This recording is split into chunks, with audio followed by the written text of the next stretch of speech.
development area, and you provide counsel to the board on all fiscal matters, whether it's publications or membership dues or fundraising, and you are charged with helping the board align its finances with its strategic plan to make sure that we have the resources needed to carry things out.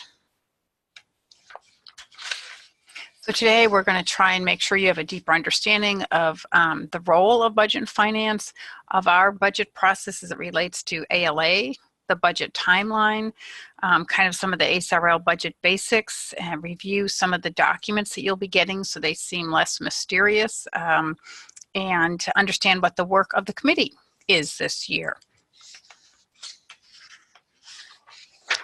So budget and finance is still working in both virtual and face-to-face. Clearly, we're having a virtual meeting right now, and depending on the projects or the things needed to do, you and Carolyn can decide that we need additional virtual meetings. But we are still offering meetings face-to-face and do the bulk of our work at the midwinter meeting and the annual conference of the American Library Association.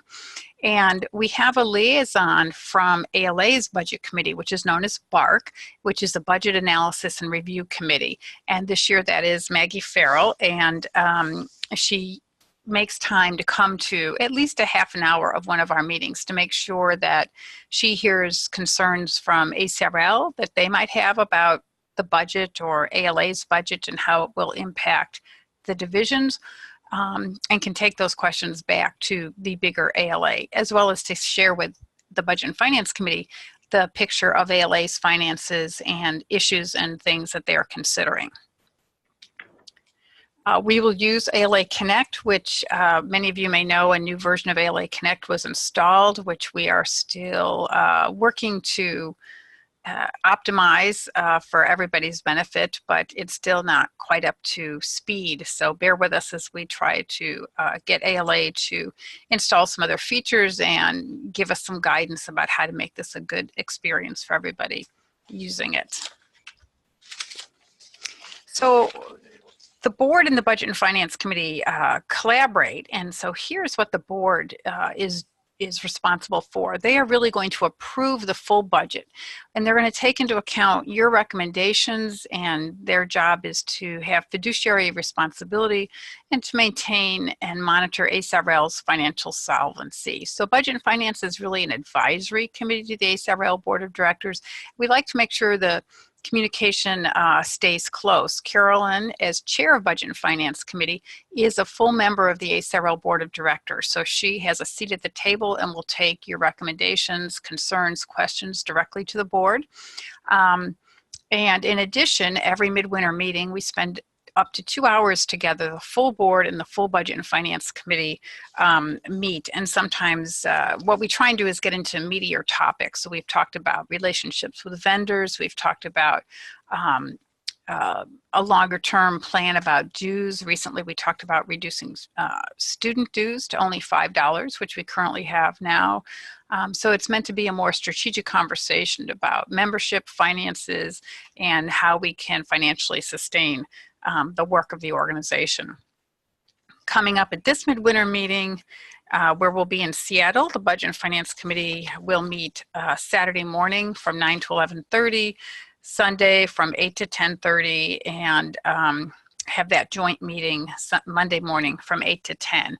And Allison Payne is one of your staff liaisons to Budget and Finance Committee, as well as me, and you'll be hearing from Allison shortly.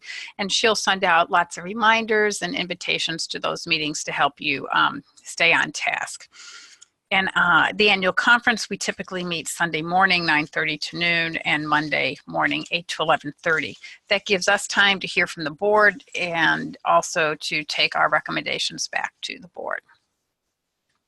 So now let's look at our budget timeline. I like to say that budgeting at ALA is a year-round sport. Today I'm working on 3 different budgets. So we just got the final close from ALA on the fiscal year 18, which ended August 31st. We are already paying bills and generating revenues for fiscal year 19, and I know I'm late, but I'm trying to finish up the budget assumptions document that we'll talk about tomorrow. So you will get a document by the close of business today. I apologize for the the late arrival, but we're looking ahead to fiscal year 20 to say, what does the environment look like? What kinds of financial landscapes are there? Will there be more funding for higher ed? Will there be less? Will advertisers spend more or less? Those sorts of things. And we'll share with that with you tomorrow. And then we will take your comments and incorporate those into the overall document and then send that document to the board, which is meeting November 16th. And the ACRL board then approves those assumptions for the budget, and staff will then build a draft budget that we will bring to you at the midwinter meeting for your discussion and further input.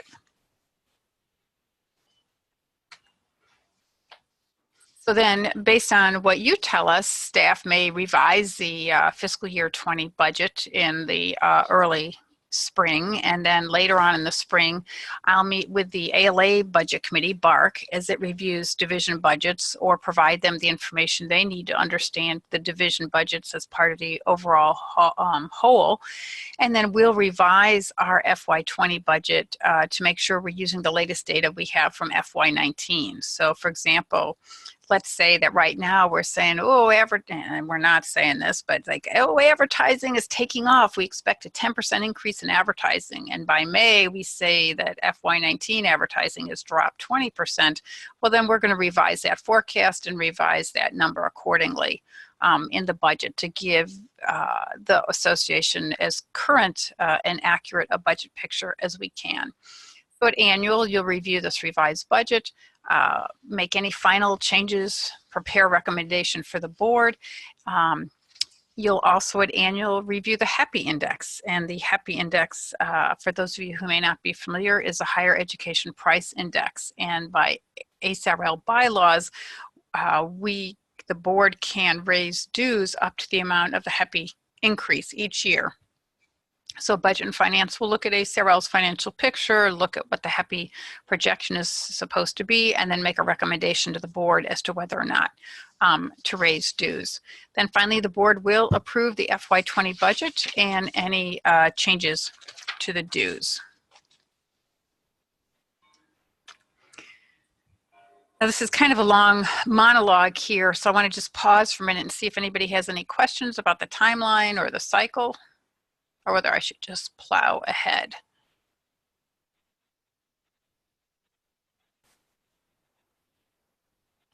I think you can plow ahead. All right, I'm plowing. Thank you, Erica.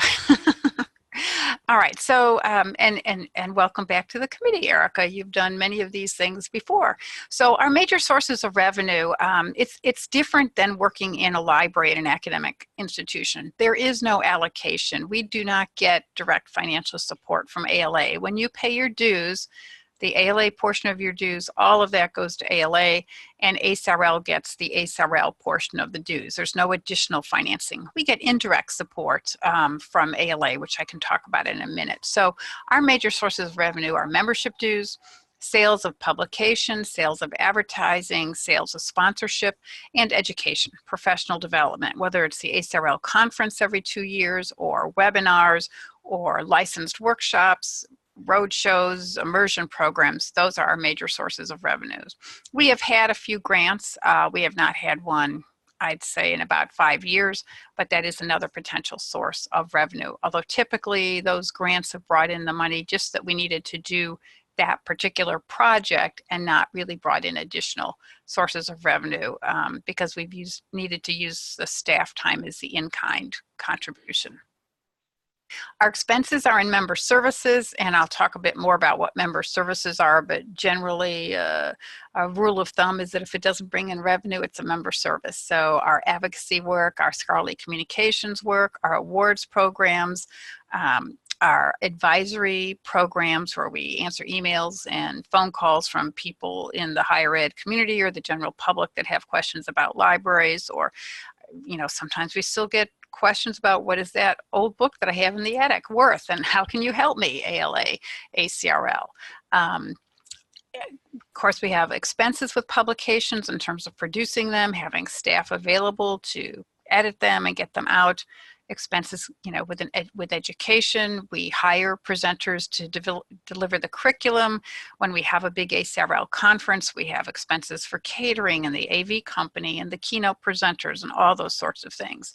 And then in addition, one of our big expenses is overhead that we pay to ALA. So we pay ALA in FY19, the year we're in now, 26.5% on every dollar of revenue we earn, excluding dues. We do not pay overhead on dues and a few other things, royalties from ALA.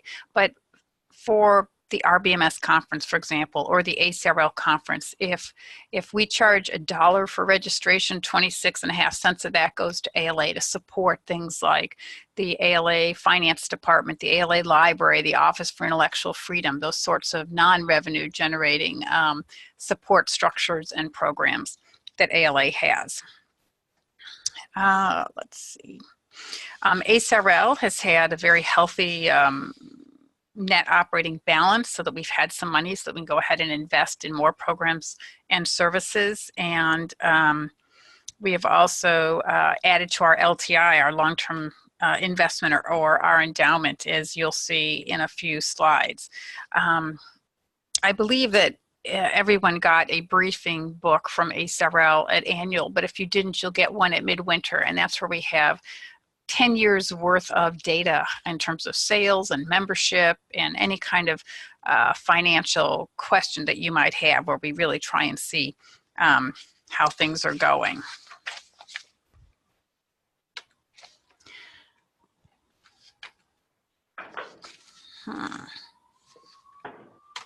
I just lost control of my, there we go.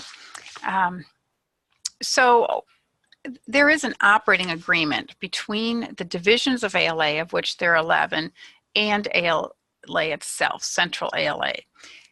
There are the 11 divisions, and ALA came up with this document in 1989. So there's a lot of concern that it is outdated. When you stop to think about it, perhaps some of you were not born in 1989, but there certainly was no World Wide Web. And so you'll find terms in there like data processing and mailing labels and things that just really don't have a good place in a 21st century organization. However, we're still operating under those rules about which services we get from ALA for free, which we pay for, and what we have to do. And here you'll see a little bit more detail about the overhead that we pay according to the operating agreement. 100% on conferences, but 50% on publications. That's particularly important to ACRL because Choice is a $2 to $3 million budget for the Choice reviews and magazine and other ancillary products.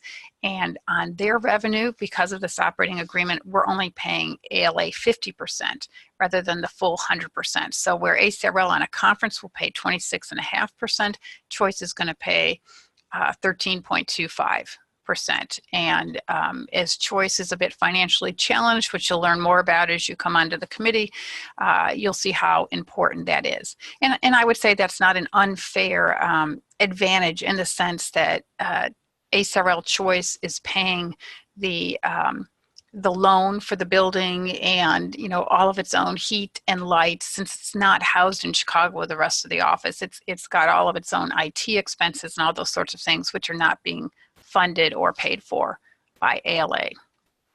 And web courses have also been deemed as publications, so we pay 50% of overhead on that. So this is just to give you a bit of a picture of how ALA funding is going. And oh, wait a minute, I'm going to back up a bit. I had a few more notes on the operating agreement just to make sure you have a better understanding, so forgive me. This operating agreement, which is in your basic documents that Allison sent you, really does lay out what we pay for and what we don't. So for example, ACRL has to pay for all of its own staff costs, but we have to follow all the ALA personnel rules and the personnel salary structures. So if ALA says there are 10% raises, ACRL will have to find money to pay 10% raises. I say that tongue-in-cheek because there have been years with no raises, and 2% is about the highest raise I can remember in the last 10 years. So, but we are part of ALA, just as if, the library is part of the institution. And so if the library suddenly had a big donor, you couldn't suddenly hand out 10% raises to everybody while the faculty got 2% salary cuts. It wouldn't work. But then there are some other things, like at conference, the operating agreement determined that for the ALA midwinter and annual conferences, it'll pay for division staff to attend, because they see the division staff is providing the support for the programs and the infrastructure, the committee meetings and things like that. And they'll pay for the AV at our programs as long as we request it early enough in advance. But then there are other things that are kind of odd, like the operating agreement and the policy manual requires that divisions that want to hold big conferences, like the school libraries, the public libraries, and ACRL, we have to go to the ALA board 2 years in advance of the conference and get permission to hold a conference. And not only do we have to get permission, we have to have a letter from every state chapter contiguous to the state that we want to have the conference in, saying that it's okay for us to have our conference in their neighborhood, because some of the chapters are concerned about competition when you bring in a national event, what that will mean to their state event. And then, of course, our finances are all tied to ALA's timelines and policies. The ALA board finally approves the ACRL budget after we do.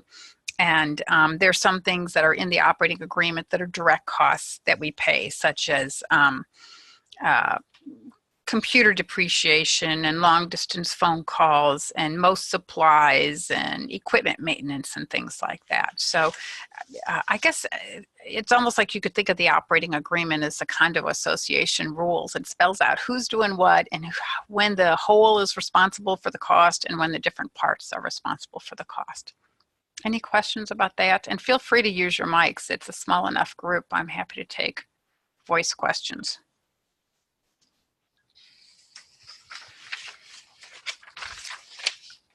All right. Well, I wanted to go into a little detail on this because ALA is undergoing a lot of change right now. And there's an ALA task force on organizational effectiveness that is sort of being charged with, if you could invent the association from the ground up, what would that look like? Don't look back.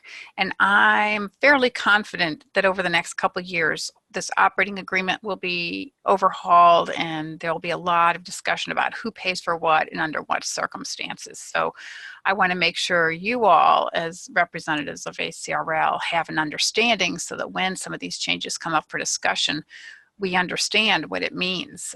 So that if ALA says, oh yeah, we should pay 100% on publications, you'll remember that, oh yeah, but Choice is in another state, in another building, and isn't getting the same kind of support. Is it really equitable for them to pay 100% overhead? And we may decide it is because there's some other trade-off. So everything will be kind of up for grabs. And you can see how the overhead rate has gone up and down in the last 15 years. So now, how is ALA doing? So ALA has total ALA and then what we think of as general fund ALA and divisions ALA. So the general fund are the Washington office, the ALA governance offices, intellectual freedom, membership, finances, HR, all those sorts of things. And ALA's had some challenges in the last few years. And this shows you that in 2018, although they had hoped to kind of bring 2018 to be sort of a break-even budget, they actually, the preliminary results from the general fund show that they are about $900,000 in the hole for their deficit. Now, thank goodness for the stock market, because there were good net asset appreciations, so that ALA still has some good assets, but it is a challenge. And ALA is looking to invest more in its infrastructure and its IT, and the ALA board is meeting this week, and the preliminary FY19 budget is asking for about a $2 million investment budget. So a $2 million deficit budget in order to invest in the IT and some of the other positions and infrastructure that ALA just has not invested in a long time. Mary Ellen, this Yes. is Carolyn. I have a question. Yes. Do they have a plan for how they're going to go about making up that $2 million? In other words, if they create the deficit, how is it balanced? Well, that is a great question. And I would say that the hope is that some of this investment in technology and infrastructure will lead to increased revenue generation, either because it'll be easier for members to interact with us, there'll be more membership, or there'll be more sales of publications, or there'll be cost savings. One of the things that you all may or may not have heard about is that the ALA has put its headquarter buildings in Chicago up for sale. And if that sale is successful, there is hope that that could generate between 10 and $20 million. And that money, some of it would of course go to a new place, but much of it could be rolled into the endowment, and that a new place would actually cost, and I forget the exact amount, but there might actually be nearly $1 million a year in savings and operating costs. I mean, this building is old. The two buildings together needs new roof, needs new HVAC. There's lots of repairs and things and deferred maintenance. So some of it might come from also some savings in our operating structure. Does that help, Carolyn? Yes, it does indeed. Thank you. Mm-hmm. Okay, so let's look at all of ALA, that's with the divisions, and now where does our money come from? And this shows you how dependent we are on publishing and on conferences. While dues are important, they're only at 15% of total ALA, as opposed to publishing at 33% and meetings and conferences at 25%. And then there are some offices like the Public Programs Office that does a great job of generating grants. And of course, the Public Library Association has been very fortunate to have been a strong partner with the Gates Foundation. So as the Gates Foundation, who focused on public libraries, winds down its public library operation, they've given PLA $10 million as they've divested the foundation. And so they've got $10 million over the next 10 years to support operations. Included in publishing are ALA book sales, advertising, job list, which is a career source, choice. The meetings and conferences would include midwinter and annual and all the division education events. Now, for just the general fund, you can see that we went from the 52 million to 28 million. And again, similar, but publishing takes an even greater importance with 44% of their revenue streams, meetings and conferences 26%, and dues 19%. And interest and dividends, we did well with the stock market, so $1 million right there, so almost 4%.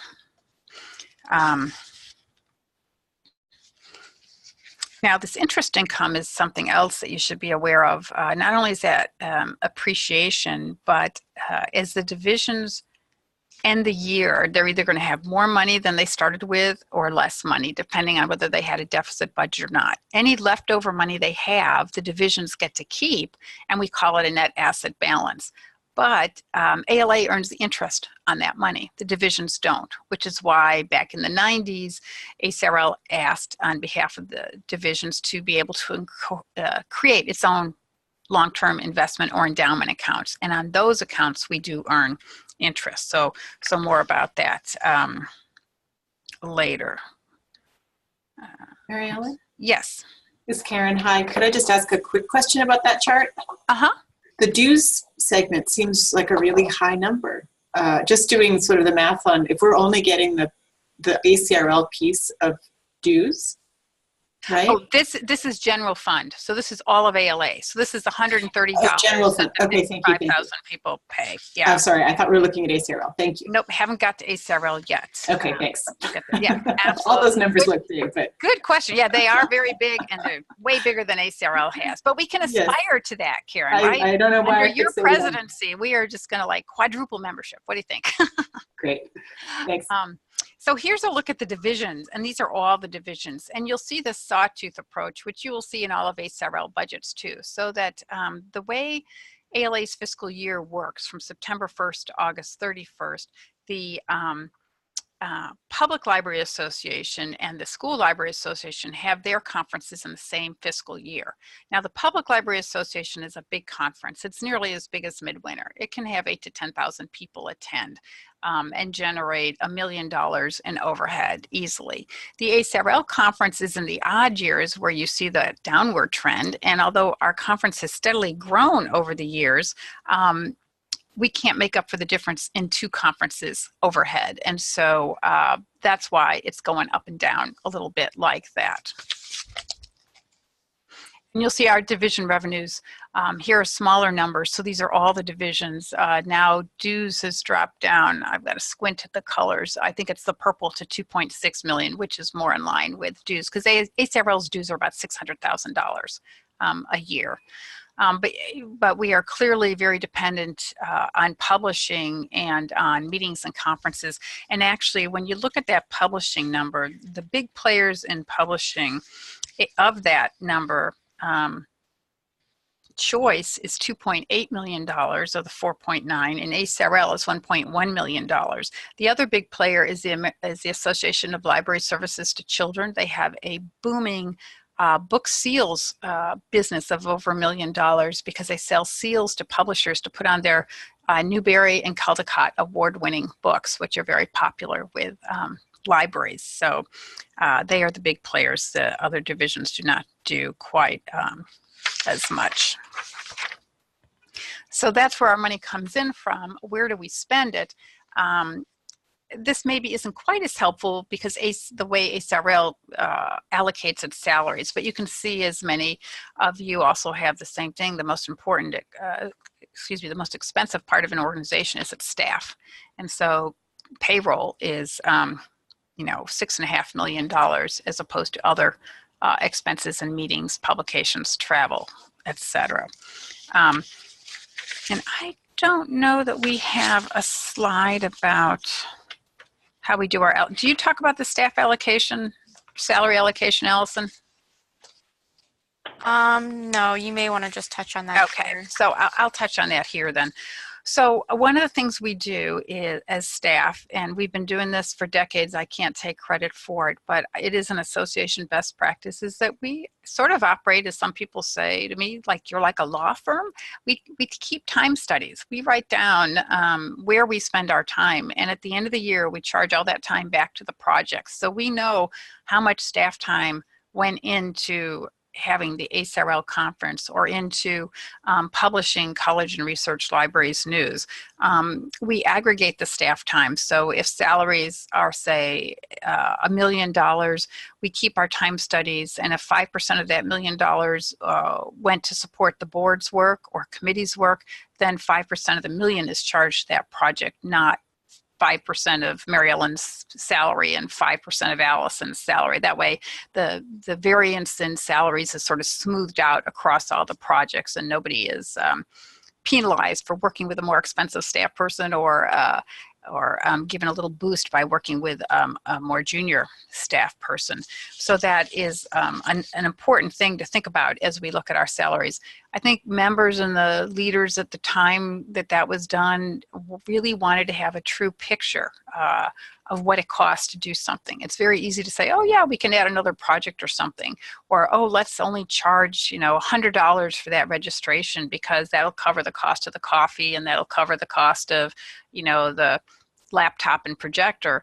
But then if you look at how much staff time it costs to set up the registration or to be on site to answer the questions or to do the site visit in the first place, that's where the salaries and the benefits come in. And then we can project a true cost of the event and then budget a registration fee that makes sure we cover all those costs. And in the case of the conference, a little bit extra to make sure that we have enough money to generate support for those advocacy programs and those other member services that don't generate revenue.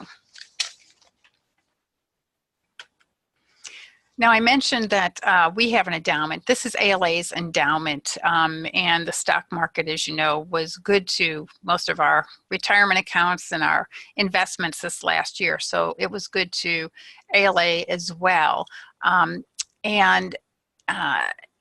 Although there's only one ALA endowment, but when ACRL petitioned ALA to get the ability for divisions to have endowments and to keep their interest, they set up fund accounting. So the Budget and Finance Committee and I are not responsible for, do we want to work with Merrill Lynch and do we want to invest in this or that?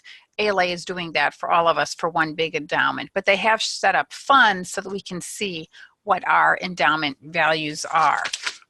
So we get a report every month that shows the income realized, lost, appreciated, and income not, and what the total of the appreciation or lack thereof is.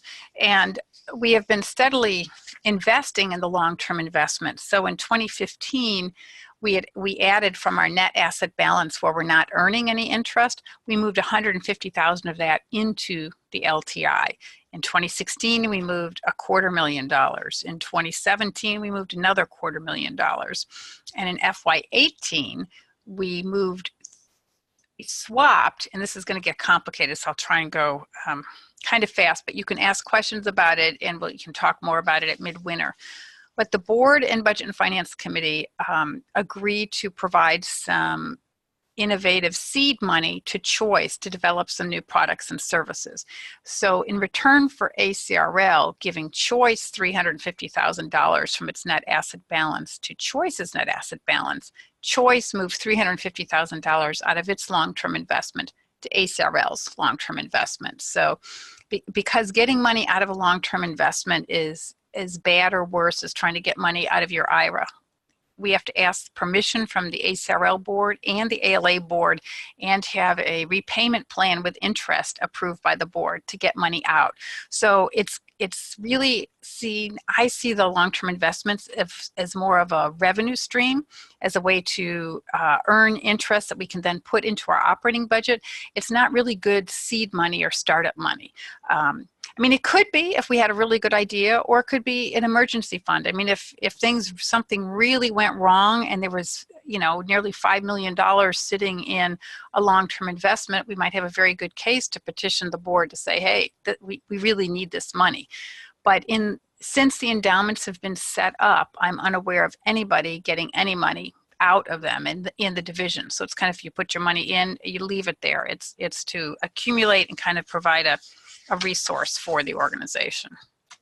And so then you'll see this 350 transfer from Choice. Choice has stopped adding to its endowment. One, because we realized that we didn't really know why Choice had an endowment. It was originally set up back in the 90s to provide funding for the next books for college libraries.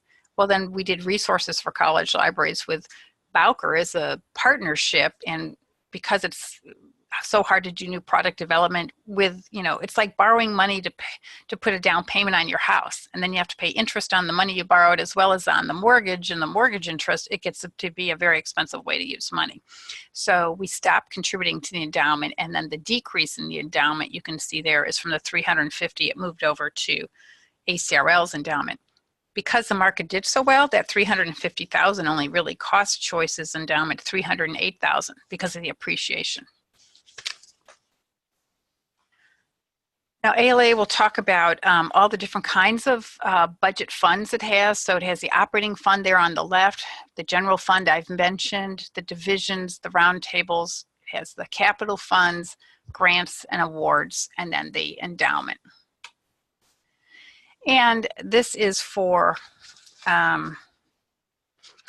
ACRL revenue, and that big green arrow is, you can see the upward trend, but that's the years we have the ACRL conference. And I think you can see how dependent we are on that ACRL conference for that excess revenue. It is really our premier brand, I would say, and our most successful product. The blue is the publications. We've had a slight uptick in that thanks to strong classified ad results, increasing sales of our online products like Trends and Statistics.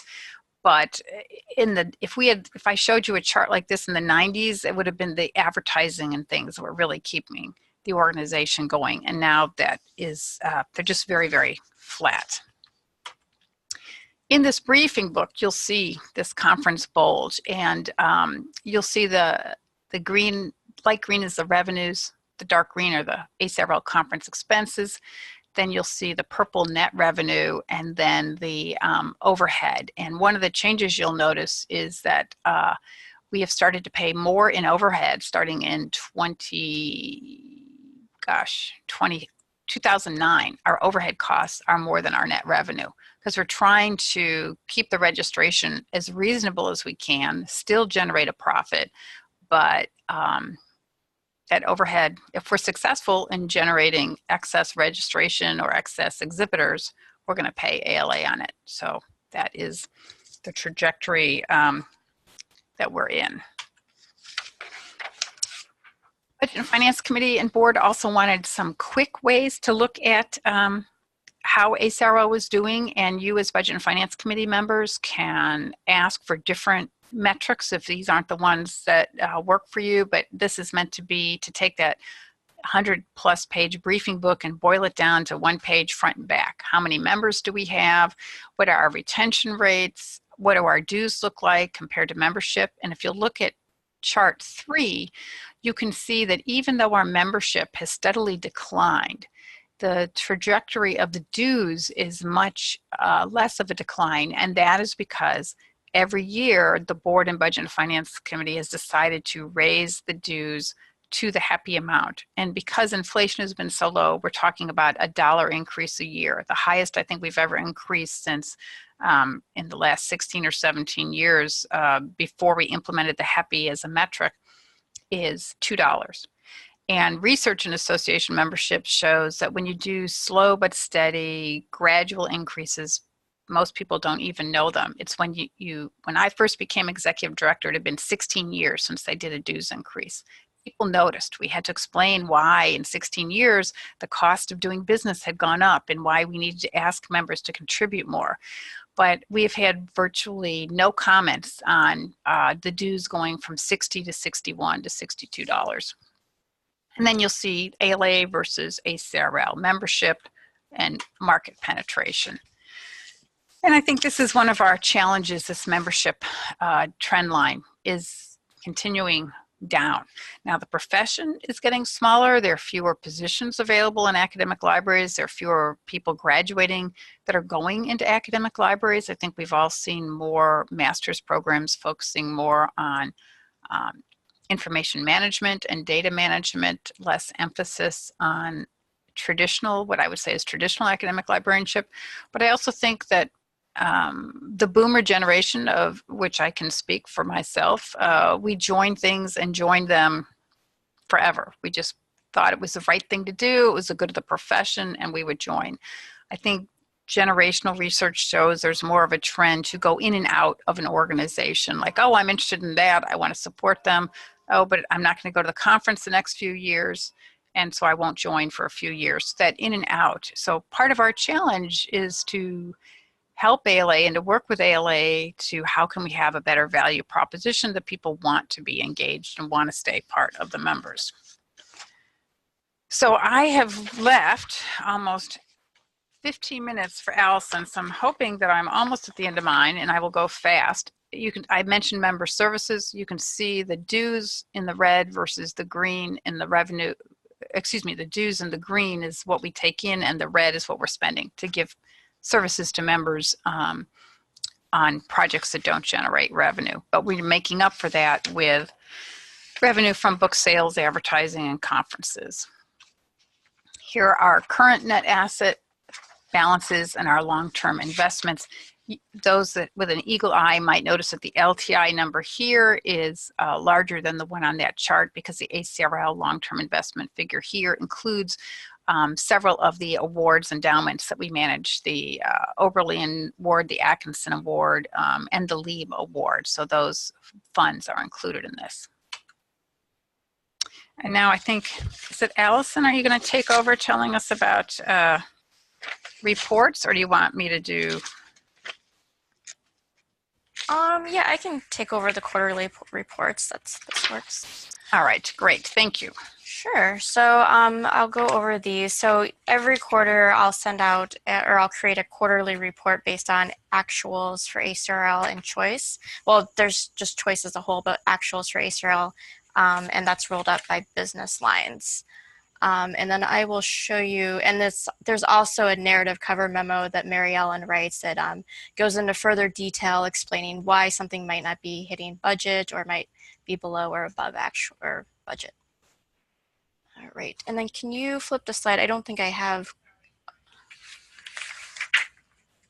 Okay, so on this slide, it's a screenshot of the actual quarterly budget report. So we include the actuals, the quarterly budget number, the annual budget number, which is that first column. And then there's also, I believe, another column which compares it to 2 years ago for the ACRL budget and 1 year ago for the choice budget. And that's due to the conference occurring every other year. So the little arrows that are going horizontal show the different business lines that we separate this out to. So there's the big ones are membership dues, publications, and education, which includes the ACRL conference.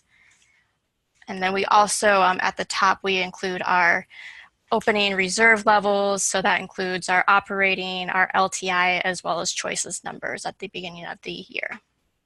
And then I should also back up a little bit. So our fiscal year runs September 1 through August 31st. All right, thanks, Mary Ellen. Okay, so here we have some more detail about for the quarterly report. So here you can see that other column where it shows the fiscal year 14 actuals where we compare it against previous years. And this is showing the expense side. So the first page of the report is revenues. So the second page is expenses. And then third page, which I'll show you in a second, is net revenues. And then here we can see the arrows showing the different business lines. Does anyone have any questions about these reports? All right, so I'll go, there's one more slide, I think. Okay, so here's the bottom, the third page.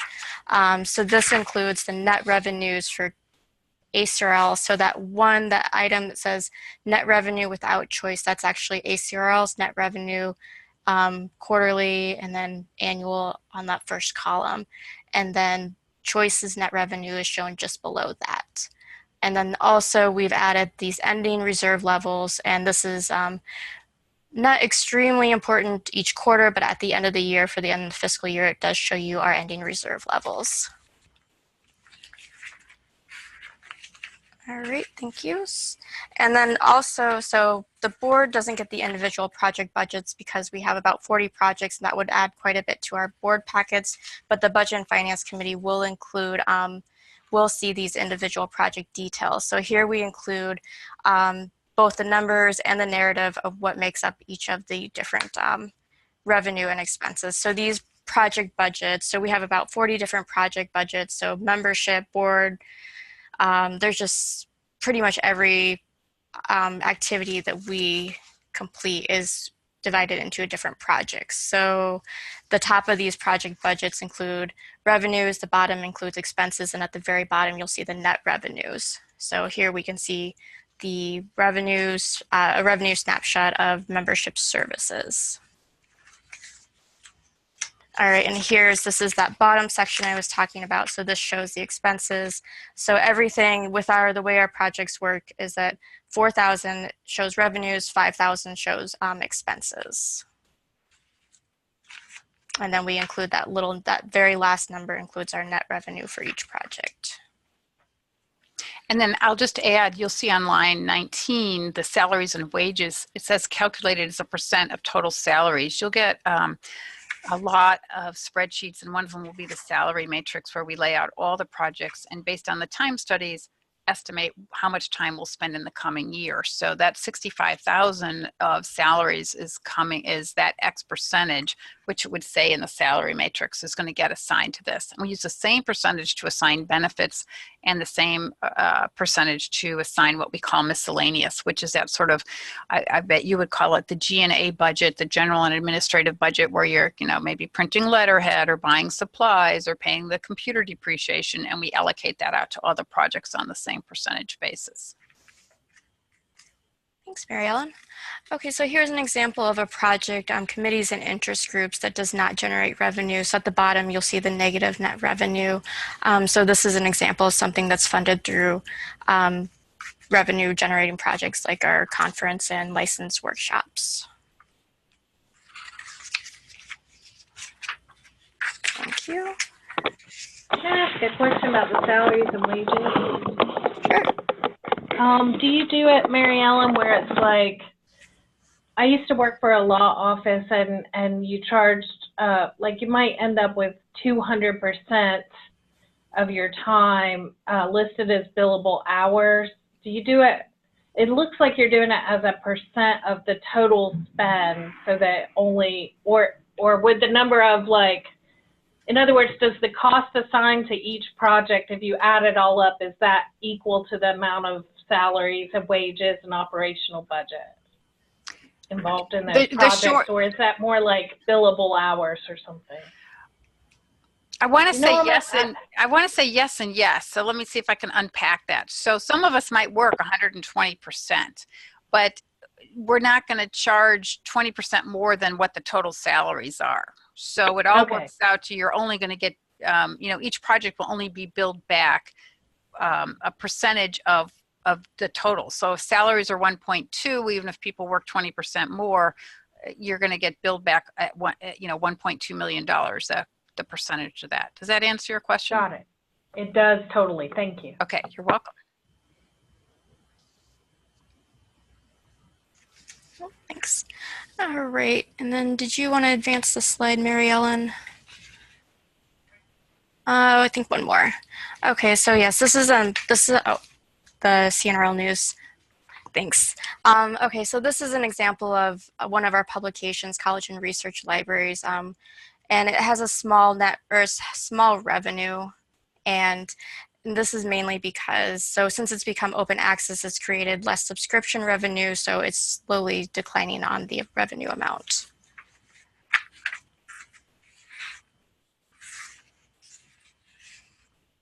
Do you want to go to the next slide, Mary Ellen? Thanks.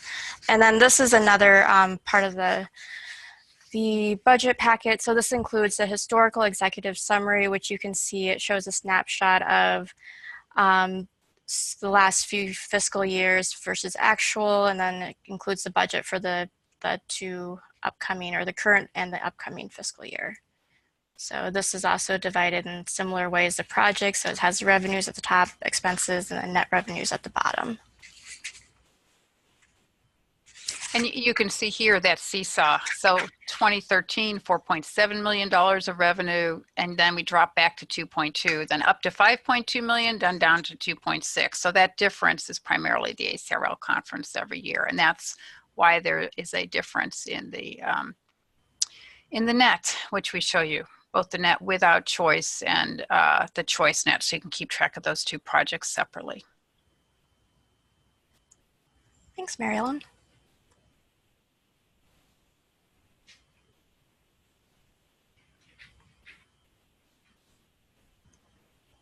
So I guess it's back to me. These are the projects that the Budget and Finance agreed needed to be worked on this coming year. Carolyn filled out a work plan for this, and I don't think there's much new here as much. This is sort of the ongoing work of the group. Tomorrow we'll look at the budget assumptions. We're continuing to monitor choice as a review publication for monographs. Does not have the same impact on the profession as it did 60 years ago. So as it's diversifying and things like that, we're kind of monitoring its financial situation. Keep looking at the dashboard metrics to see if they provide a good shortcut for you to understand the ACRL and choice budgets. Dues we've mentioned, fundraising, whether or not we should transfer money to the long-term investment or not, certainly the choice swap kind of things. The orientation we're doing right now, we're going to look at how the $5 student dues is doing on membership. I can tell you student membership is way up. Our challenge will be, can we convert them once the discounts go away? And do we have enough for them here? And then looking at the infographic to make sure that, and I don't think we have a slide of the infographic, do we, Allison? No, we don't. We can update that. You'll see it soon in the annual report in CNRL News. So that is a run through of ALA, ACRL, the operating agreement, how we do the budgets, what your spreadsheets will look like. It's sort of a dizzying amount of information. So I want to pause, see if you have any questions. And Carolyn, I'm yeah, sorry, this is please Carolyn. go ahead, Carolyn. Can I talk about the projects? Please let me that go back. I just want to add that even though I submitted this, we still have an opportunity to go over it in our meetings and to make revisions as necessary. It is a living, breathing document, and I can say that in all honesty, having sat on the committee before, to that we can retool this to fit whatever our needs are or our anticipated outcomes for the future. So it's not set in concrete, and I would really appreciate it if we could spend some time in discussion about what we'd like to see in the future and whether or not these goals and projects still hold. That's all I had to say. Thank you. No, thanks, Carolyn. That's a great point. I think some of these things are sort of routine maintenance, got to do like our budget recommendation. But for example, the dashboard metrics was the idea of another budget and finance committee. The infographic was an idea of a different budget and finance committee. So you all may feel that they're good to continue, or that you have another idea about something. And so I think it's great, Carolyn, that you'll engage the group in that kind of conversation to see what else we may or may not want to do to help members, both to be fiscally responsible and to help members understand the financial position of ACRL and ALA. Thank you. Anything else? I know we've got some people here that have heard this several times. So if there's something that was a particular help to you as you've worked with the budget, if you've got tips to share, please jump in.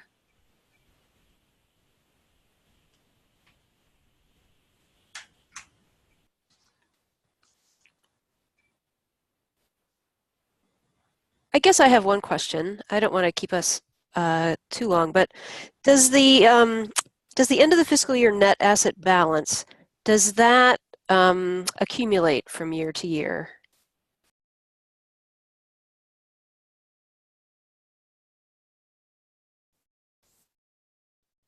Oh,